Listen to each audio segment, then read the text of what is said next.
Welcome, everyone, to our community, our money, the entrepreneur in you. My name is Jermaine Washington, and today we have a wonderful show with Mr. Moses Aku, who is the co-founder and CEO of Common Cookery, which is an experience for the transnational and diaspora eater. The company is a new and innovative way to dine and experience multicultural cuisine.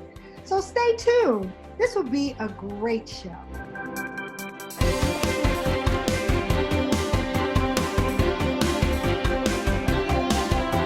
Moses, welcome to the show. How are you? Thank you. I'm good. I'm glad to be here. Thank you for having me on. Moses, so I want you to tell me exactly how Common Cookery works. Because I don't know about the concept and our audience doesn't know anything. So explain what that is for us. It's really easy, right?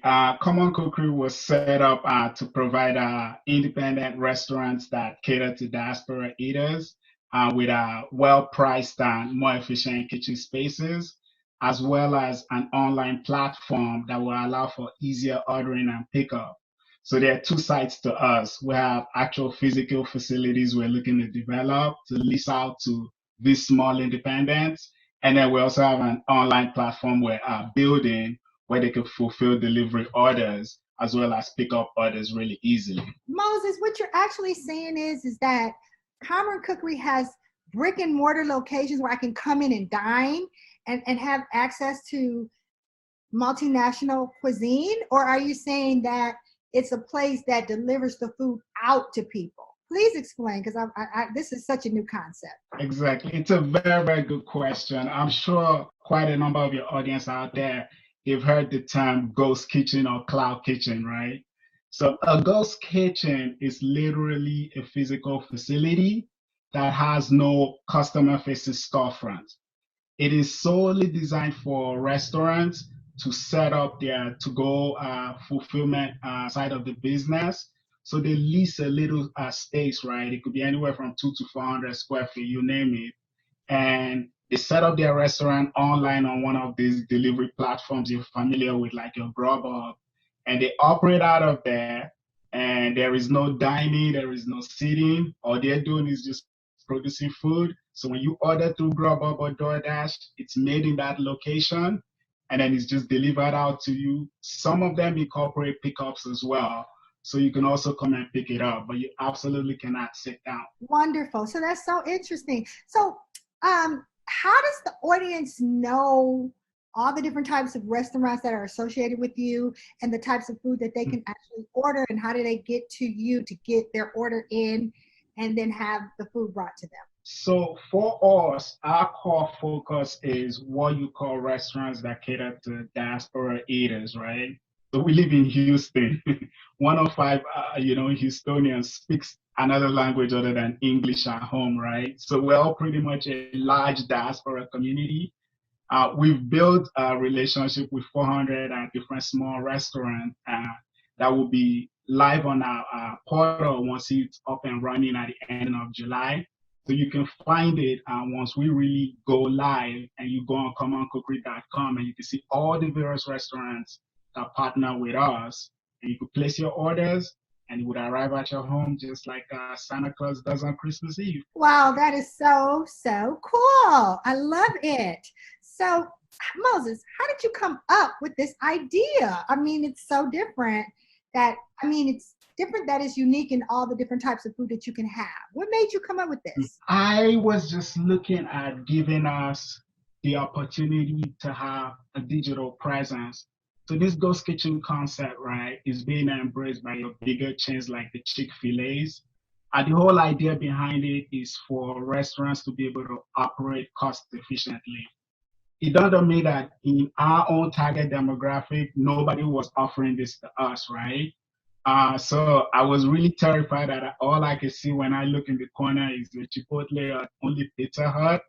So I thought about, why don't I offer the same optimized facility to these smaller independents who operate on lower margins to begin with anyway, so they can actually reach new markets, test new concepts, grow their business, and actually be able to sell that authentic cuisine to the rest of Houston and hopefully the US as we begin to expand as well. Well, I'm definitely looking forward to getting online and trying out some Dominican food.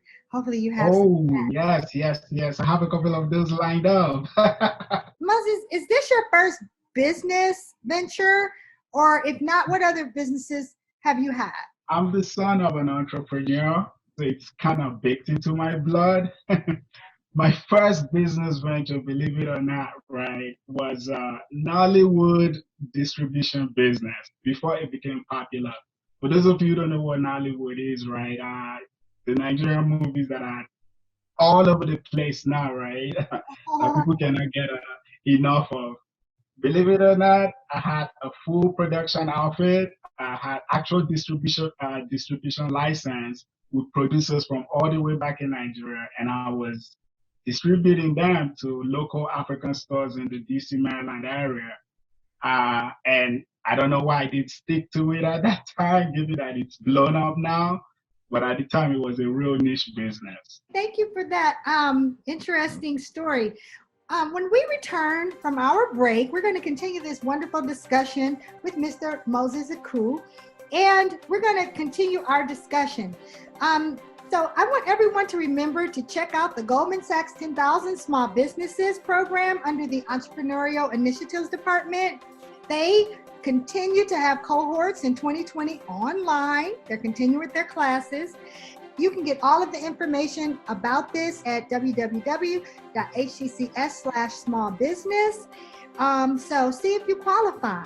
We'll be right back.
Meet Saskia. She loves cars. Seriously, she whistles at them.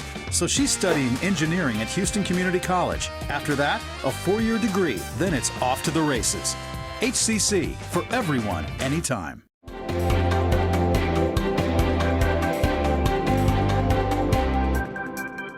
Welcome back, everyone. We're going to continue this wonderful conversation about Common Cookery with Mr. Moses Aku. Before the break, I want to know, can you give me a day in the life of the CEO of Common Cookery? Because I'm sure that you're like super busy with everything that you're trying to do, from the physical locations to the cloud kitchens to getting the website up and running. Can you give me a day in your life of what you do? In short, a day in my life revolves around strategic planning and execution. So what does that mean? Reading, researching, writing, right? So I usually start 6 a.m. in the morning, reading, gaining intel by going through industry publications, checking news, checking social media, see what is happening in the food service space, as well as in the e-commerce space. And I take notes. I religiously take those notes. By 7:30, I'm usually in my first meeting. So those meetings can be meetings with investors, vendors that I've been seeking or we're working with, or customers, or even just my development and advisory teams. And in those meetings, we really try to make them as productive as possible, right? So I could be in a meeting for an hour to an hour and a half, even like, okay, this is a strategy. We've come up with it. Let's do it right now. So it's really a work session, right? And we get it, we execute it, and then we document everything because we always want to have those lessons learned, right? For each of the meetings we have. And then I'm just hitting the road. It could be virtually, it could be physically practicing social distances with my mask, and meeting clients, meeting customers, meeting investors, you name it. Wonderful. Builders, it varies from day to day, but it's largely meetings. To piggyback on what you're saying and to continue in that vein, what organizations are you a part of that help you grow your business in the community? Like, are you a part of any type of associations or organizations that help you get the word out about Common Cookery? Two key organizations. I don't think I could have even gotten anywhere without their assistance. One is the HCC Office of Entrepreneurship. That office is extremely valuable. I think it's severely underrated in the Houston community. There's a lot that department has to offer that a lot of entrepreneurs are not taking advantage of, in my own opinion. They've really been valuable. That office too connected me to all the other groups in Houston, like the Greater Houston Partnership and SCORE, that have really helped in developing the Common Cookery vision along the way, from when I was just ideating to now I'm actually looking at physical kitchen spaces and building the platform in real time, do the stuff that I really want to do. Those two organizations have really been key to the Common Cookery journey. And then I've also used the access they've given me to connect with the local Greater Houston Partnership. They're vital.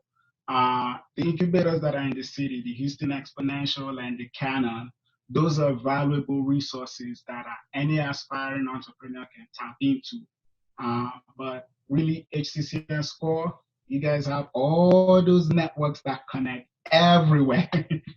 So Yes. as I went around the city, you all seem to come back to HCC. So.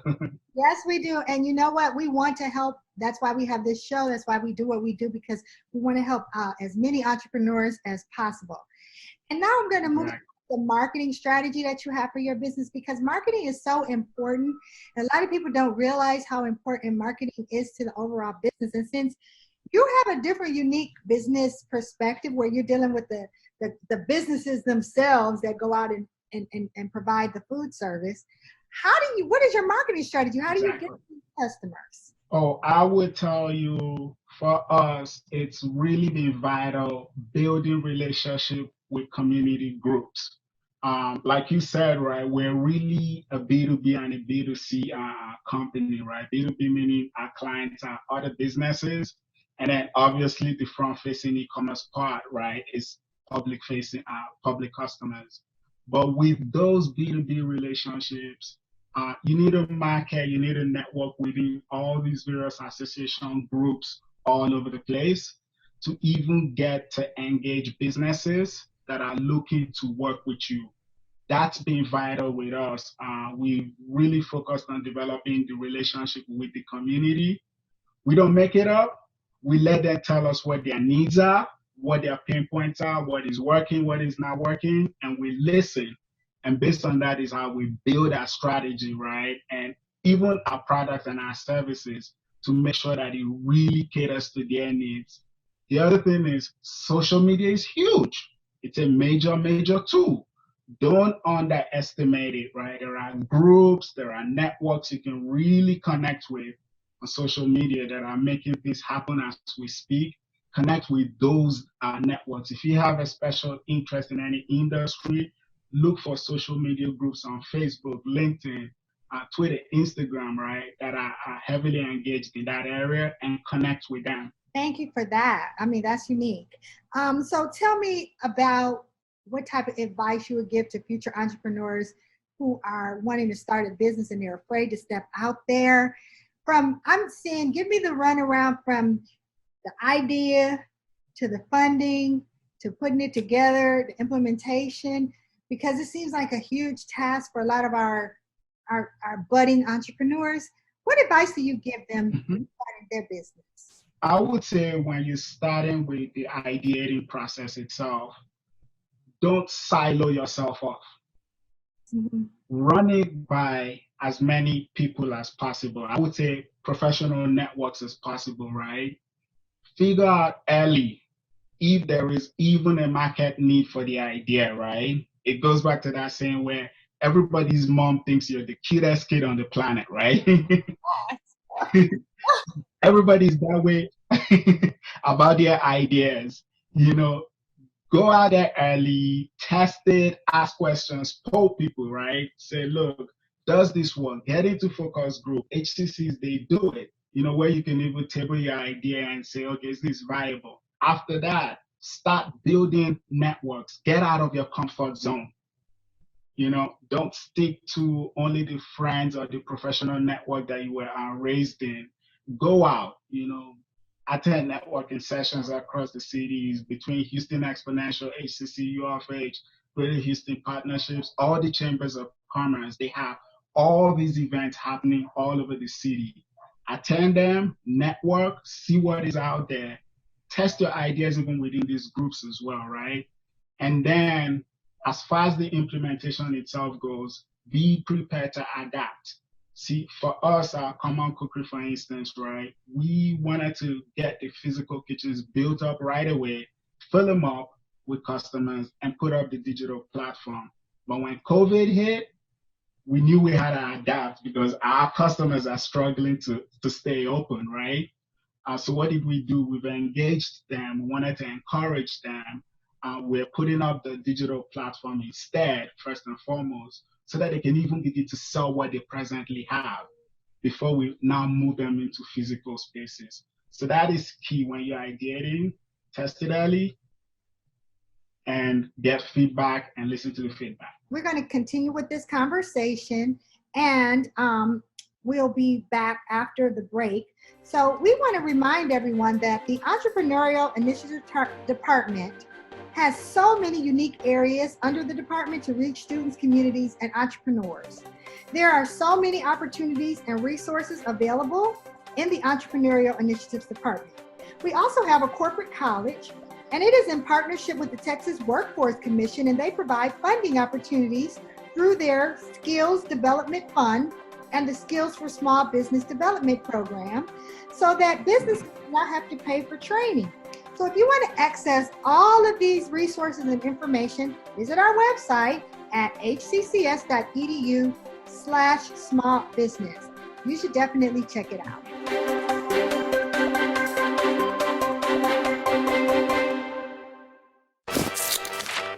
This is Mac. She's ready to build herself a house and a business. But first, she's building her resume with a construction certification from Houston Community College. HCC, for everyone, anytime. In these times, we are all doing our share to battle the virus. We view an attack against any faith or any ethnic group as an attack against all of us. We're all in this together. Many of us are immigrants. The virus affects all nationalities. We work together. We're all in this together. We are all Texans.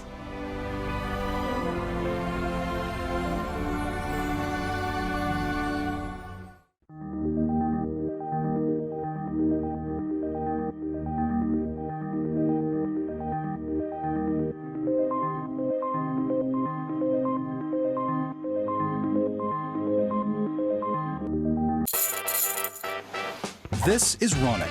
She's a mom with a physics degree, so she understands the power of momentum. And she knows that by learning English at Houston Community College, she'll be unstoppable. HCC, for everyone, anytime.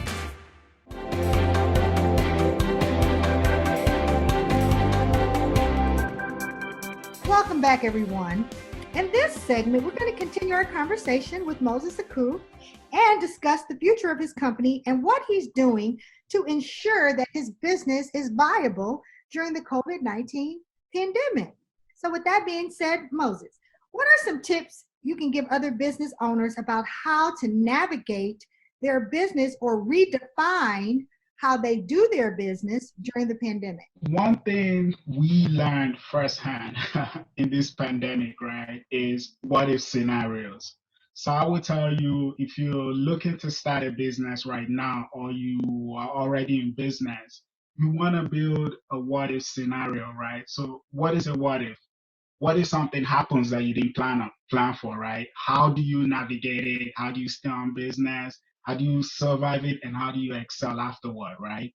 And you want to build it around the best and the worst case. So the pandemic is an example of the worst case, right? Everything shuts down. Nobody's going anywhere. You're running a restaurant, right? How do you stay open? How do you service your customers, right? So you saw the explosion in the e-commerce space, right? When it came to food service in that regard, we curbside deliveries, curbside pickups, to go services, right? Those who were already optimized for that, they're the ones really thriving right now. Those who had to launch a new platform or get on DoorDash or anything while it was happening, they're struggling.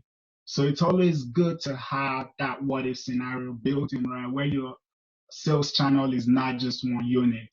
The other two is there's a best case scenario. You open your store today, right? And someone posts something about you and you go viral. And sales are just coming in from everywhere. I've seen businesses close down because they took on too much too quickly. Build a scenario around in such cases, right, when you really have an uptick in sales or traffic. How can you quickly bring people on board to meet those needs? How can you get vendors to supply more goods to you in order for you to sell?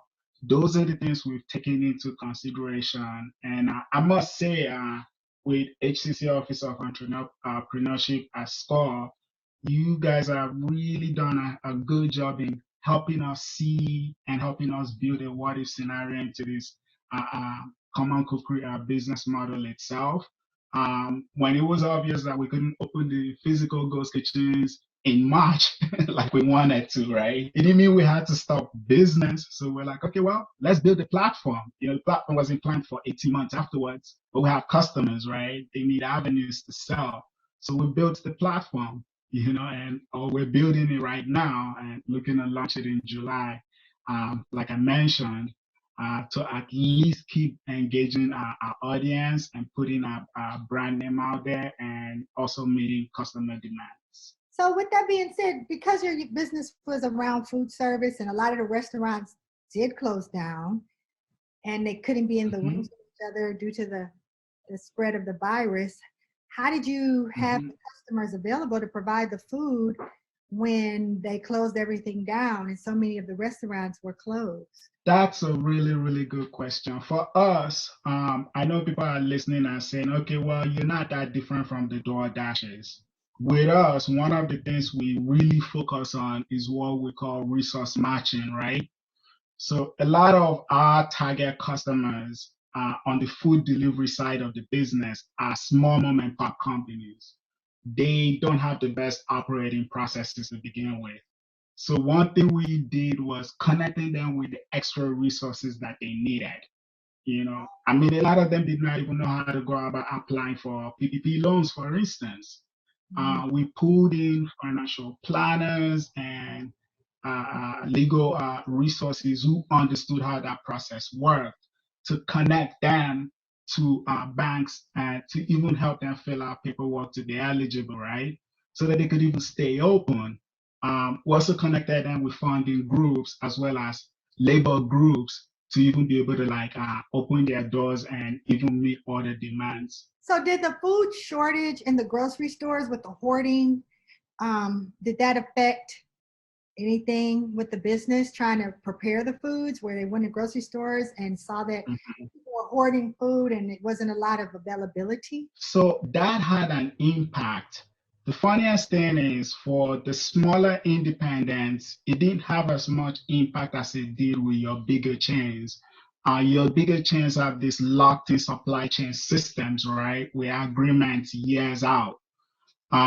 They were really impacted with the shortages. With the smaller guys, they had the opposite problem of, okay, we have all this food, we don't want it to go to waste, And we told them, well, become your local neighborhood bodega. And so people are like, what do you mean by bodega? I'm like, just become your local neighborhood convenience store. People who can't make it to HEB or Kroger, right? Sell some of the produce you have.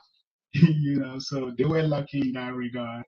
Well, that's great. That's a blessing. So I want to give you the opportunity to let everybody know what your website is and your social media. I need you to shout out for all the audience to hear where they can find out about Common Cookery and find you on your website, Instagram, Facebook, Twitter, wherever you are. Please tell us. Really easy. The direct website is commoncookery.com. When you go on, you will see a tag that says is under development. As I mentioned, we're working on it right now. On Instagram, Twitter, Facebook, it's all the same hashtag at Common Cookery. It's really easy to find. On LinkedIn, it's linkedin.com/Common Cookery. And then we do have a Slack channel as well, which is slack.com/Common Cookery as well. So really easy. And then can you tell me what are some of the companies that you're currently working with? What type of foods that you currently have under your umbrella that you're working with, so we'll know what kind of foods you have out there for us? Sure. We are working with food creatives that are focused on the Latin, African, Asian, Caribbean, and Middle Eastern space. There are a lot of local, well-known neighborhood eats all over Houston that we've reached out to and are really excited about being on board. A lot of them, there's like the Ala Seal. These are real local neighborhood joints. For the African side, you have the Aria and you have Com Chop. For the Latin side, we have so many of them, right? Broken all over Houston. Well, we're going to go to your website and we're going to hear about all of the different foods that you have. I want you to know it's such a pleasure to speak with you today about Common Cookery and all the wonderful things that you're doing to help your clients. You reached out to help them with financial planning. Thank you so much for being here. And as always, I would like to leave and share a tip with entrepreneurs. And it's a very short one. One idea can turn into a future. Thank you for watching Our Community, Our Money, the Entrepreneur in You. See you next time.